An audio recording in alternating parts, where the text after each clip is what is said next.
Muito bem, eu cumprimento a todos os amigos com a paz do Senhor Jesus. A ênfase desse canal é falar a respeito da Igreja Cristã Maranata, a igreja onde eu sirvo o Senhor e aonde milhares de pessoas têm servido o Senhor buscando as suas experiências com Jesus nesta igreja. Eu quero falar a respeito da conversão na Igreja Maranata, como que ela acontece.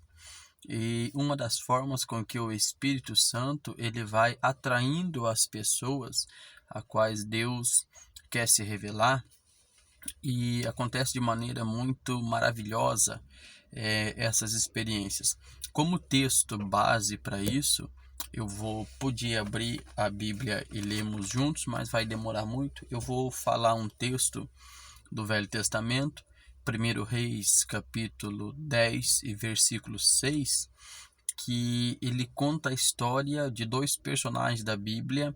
Um deles foi Salomão e o outro uma mulher cuja a Bíblia não diz o nome, que também fora conhecida como a Rainha de Sabá. Muito bem. A conversão na Igreja Maranata, ela se dá a partir do momento que o Espírito Santo ele vai se revelando às pessoas, operando nelas, fazendo com que as mesmas passem a buscar uma intimidade maior com o Senhor. No texto a qual eu citei, 1 Reis 10 e verso 6, a Bíblia diz que a rainha de Sabá ela se desloca do seu trono, ela se desloca do seu lugar, do seu palácio, e ela roda em torno de 2.000 quilômetros para ir ver a tal sabedoria de Salomão. Para ir ver é algo que ela ouviu dizer, que até então ela não tinha certeza que era verdade. E muitas pessoas, eu vou comparar a rainha de Sabá com as nossas vidas, e o rei Salomão, é óbvio naquilo que ele foi perfeito, ele sendo tipo do Senhor Jesus e tipo da obra do Espírito Santo. Então a rainha de Sabá, a Bíblia não diz em momento algum, muito menos o nome dela, mas eu imagino, e temos o direito de imaginar, como qualquer um pode imaginar, que alguém foi até o seu trono, e imagino eu que alguém diz assim: ó rainha, existe um homem em Israel, um jovem, cuja sabedoria é altíssima, é grandíssima. E ela de imediato, de primeira mão, não deu ênfase àquilo ali. Isso é natural, essa rejeição, essa contrariação. Muitas pessoas, elas dizem assim: se eu soubesse disso antes, eu teria aceitado o Senhor antes.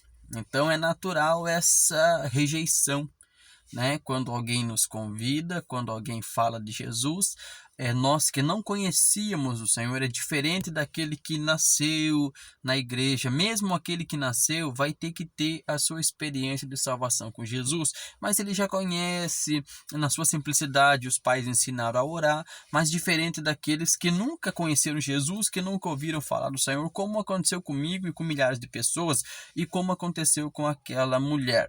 Ela não conhecia Salomão, ela não sabia quem ele era, ela só sabia que ele era rei.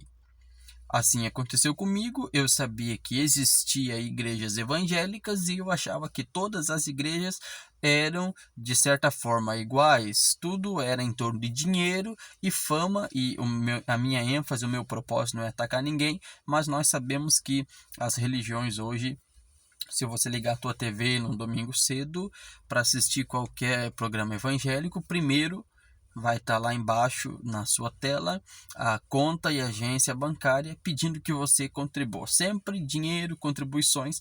E eu achava que todas as igrejas eram assim. Aquela rainha de Sabá também, porque ela deixa bem claro a partir do versículo 6, ela diz: ó rei, eu não acreditava naquelas palavras até que vim e os meus olhos ouviram. Ou seja, alguém falou para ela da tal sabedoria, ela se desloca até Salomão, trazendo ouro, trazendo bens, assim como nós, um dia, chegamos na presença do Senhor com muitos atributos, com muitos pertences lá do mundo, e Salomão, primeiro, de imediato, na conversa que ele tem com ela, como se houvesse uma rejeição da parte dele por causa daqueles presentes qual ela trouxe. Assim o Senhor é conosco. Há uma rejeição da parte do Senhor com as nossas vidas acerca daquilo que nós estamos trazendo lá do mundo. Mentiras, vaidade, pecado, tudo isso a gente traz para a igreja quando a gente vem ter as nossas primeiras experiências. E o Senhor, pelo seu Espírito, vai retirando de nós ao longo dos dias, dos meses e dos anos, até que possamos estar libertos e livres para descer as águas, então, do santo batismo e termos as nossas experiências com Jesus. Aquela mulher, ela foi e encontrou Salomão, e a Bíblia diz que ela passa a prestar atenção nos servos de Salomão, no templo que ele edificou, na forma com que os servos subiam e desciam do templo, na forma com que eles serviam até o alimento, o manjar. Não sabemos se uma ceia, um jantar ou um almoço, não sabemos, mas nós entendemos pela Escritura que tudo aquela mulher presta atenção. Até o momento que Salomão agora interroga ela, pergunta a ela que benefício ela havia retirado de tudo aquilo. E ela diz a Salomão aquilo que está escrito no versículo 6, lá do capítulo 10 de 1 Reis. Salomão, eu vim porque não acreditava, e hoje os meus olhos viram. Sobrepujaste em bens a fama e a sabedoria que eu ouvi, e eis que me não disseram metade. Opa, vamos parar aqui. Nós um dia fomos evangelizados, alguém começou a orar por nós, assim como às vezes nós começamos a orar por algum colega de trabalho, algum vizinho, até o momento que a gente convida para ir ao culto, para ir a uma reunião. E eu me lembro como eu fui, na minha tradição, na igreja onde cresci, aonde Deus não falava. Eu com 7, 8 anos de idade, alguém começa a falar de Jesus para mim, uma serva do Senhor, uma parente, serva de Deus, e ela começa a falar para mim: olha, há um povo, onde o compromisso desse povo é a eternidade, há uma igreja onde Deus se manifesta, aonde Deus fala. Assim como a rainha de Sabá, de imediato, de primeira mão, eu não acreditei naquela conversa e não dei ênfase, não dei ouvido. Acredito que com você foi assim. É por isso que muitas pessoas hoje, depois de crentes, depois de batizada com o Espírito Santo, elas dizem assim: por que eu não conheci antes? Porque se cumpre o que está em Eclesiastes capítulo 3, versículo 1, que diz que para tudo há um tempo determinado pelo Senhor, para todo o propósito debaixo dos céus. Então, para tudo há um tempo. Nós entendemos salvação como eleição, ato e processo. Deus elege, Deus chama, e o processo, a caminhada do crente com Jesus. E eu fui naquela igreja, você foi na tua igreja, onde você congrega hoje, ou quem sabe você mudou de cidade, mas continua servindo o Senhor. Você foi.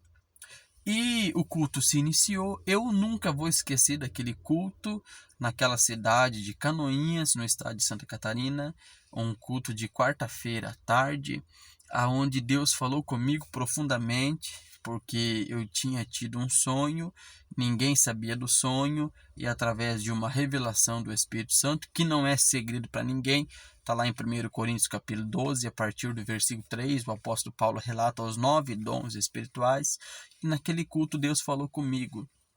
O meu sonho foi discernido lá, e eu até espantei, né? Como que pode uma igreja onde as pessoas sabem até o que você sonhou? Ali eu comecei a ver que a igreja Maranata era diferente. Ali eu comecei a ver, primeiro, ninguém me pediu dinheiro. Primeiro, aquilo para mim foi algo assim notável, foi algo assim que eu achei maravilhoso, algo que me marcou. Então, queridos, assim como aquela rainha de Sabá, nós um dia também deixamos os nossos afazeres para ir a um culto, atendendo a um convite de alguém, de um amigo, de um familiar. E eu posso dizer que a experiência que nós tivemos no tal culto foi tão gloriosa, foi tão maravilhosa que se hoje alguém perguntasse para mim, para você, que resultado você achou disso tudo? Que benefício você achou de ter largado mão do mundo, de ter aberto mão do mundo? E quando nós conhecemos Jesus, é preciso que a gente abra mão de muitas coisas. Você vai ver o profeta Isaías, quando Deus chama ele, e ele diz assim: no ano em que morreu o rei Uzias, eu vi o Senhor. Às vezes, para nós ver o Senhor, é preciso que muitas coisas venham a morrer na nossa vida carnal, na nossa velha vida, no nosso velho homem. E hoje, se eu perguntasse para você do canal, que experiência você teve com a Igreja Maranata? Eu não vou dar tanta ênfase à Igreja Maranata em si, a obra que o Espírito Santo realiza nessa igreja. Você, assim como eu, pode falar, assim como a Rainha de Sabá falou um dia: eis que me não contaram a metade. Às vezes eu estou orando e eu falo assim: Senhor, o que eu vivo uma obra tão maravilhosa, nós vivemos o favor do Senhor incessantemente todos os dias na nossa vida. E quando aquela minha parente, aquela serva de Deus me evangelizou, eu não imaginava que fosse algo de uma proporção tão grande e tão maravilhosa. Então, o meu intuito em gravar esse vídeo é falar com você que está triste, desanimado. Por que as pessoas se entristecem e se desanimam? A internet hoje, ela é uma ferramenta maravilhosa. Você pode assistir a reprise da Escola Bíblica Dominical, você pode ouvir a Rádio Manaim no teu carro, na tua casa, mas também a internet contém muitas coisas que desagradam a Deus. E eu andei percebendo muitos vídeos, muitas pessoas que perseguem a Igreja Maranata, que perseguem os nossos pastores. E da minha parte, para essas pessoas não há nada contra, é direito delas perseguir, mas a minha ênfase em gravar esse vídeo é enfatizar que o Espírito Santo tem sim operado nessa igreja, que somos um povo definido na presença do Senhor, assim como a Rainha de Sabá, me evangelizaram, te evangelizaram, e hoje nós vivemos muito mais daquilo que nos foi contado um dia. E se alguém me perguntasse hoje se eu queria parar, se eu queria voltar a velhas práticas, se eu queria parar, o Gustavo não congrega mais, não vem aos cultos mais. Você que está me assistindo, se eu perguntasse, quer parar, quer desanimar? Eu tenho certeza que, assim como eu, não ia ser a resposta do teu coração, porque nós vivemos com Jesus momentos maravilhosos. O Senhor fala conosco, o Senhor nos dá experiências. Por que parar? Por que abrir mão? Como diz aquele louvor, como desistir deste grande amor se não há outro amor igual? Como desistir agora que estamos caminhando rumo ao arrebatamento, preparando as nossas vidas, preparando a nossa família, preparando a nossa casa e o favor de Deus sobre nós? Quando falamos em favor de Deus, falamos da bênção, da tal sabedoria de Salomão, a sabedoria do Espírito Santo em dirigir um povo, em guiar um povo, através das manifestações espirituais, que não é segredo para nenhum de nós. Nós vamos ver Amós capítulo 3, versículo 7, e a Bíblia diz assim: eis que o Senhor Jeová não fará obra alguma sem antes revelar os seus segredos aos seus servos, os santos profetas. Então a Bíblia nos mostra que Deus, ele é um ser que fala e ele tem prazer em falar com o seu povo. Deixa Deus falar com você, deixa Deus falar com a sua família, deixa Deus agir na tua vida. Quem sabe algumas circunstâncias não estão bem, o casamento, a vida profissional, a vida espiritual. Eu acredito que o principal do servo é a vida espiritual, está consertada diante do Senhor. Então, deixa o Senhor agir nessa tua situação. Mas assim como a Rainha de Sabá falou, que possa existir no nosso coração um sentimento verdadeiro: eu estou feliz com Jesus, eu estou feliz servindo a Deus nesta igreja, porque Ele tem falado comigo, porque Ele tem cuidado de mim, porque Ele tem me dado orientações. Então eu quero deixar esse texto de 1 Reis capítulo 10 relacionado à vida de muitos servos de Deus que ouviram falar de Jesus, que ouviram falar da obra do Espírito Santo e hoje estão vivendo dias gloriosos.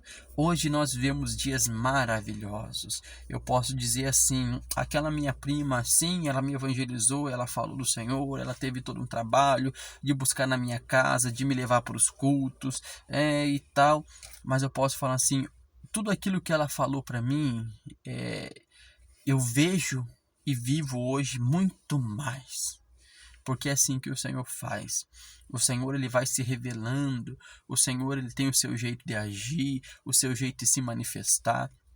Se eu pedisse para cada um aqui me enviasse experiências, como muitos têm me enviado, nós escreveríamos um livro de tantas pessoas que têm experiências com Jesus.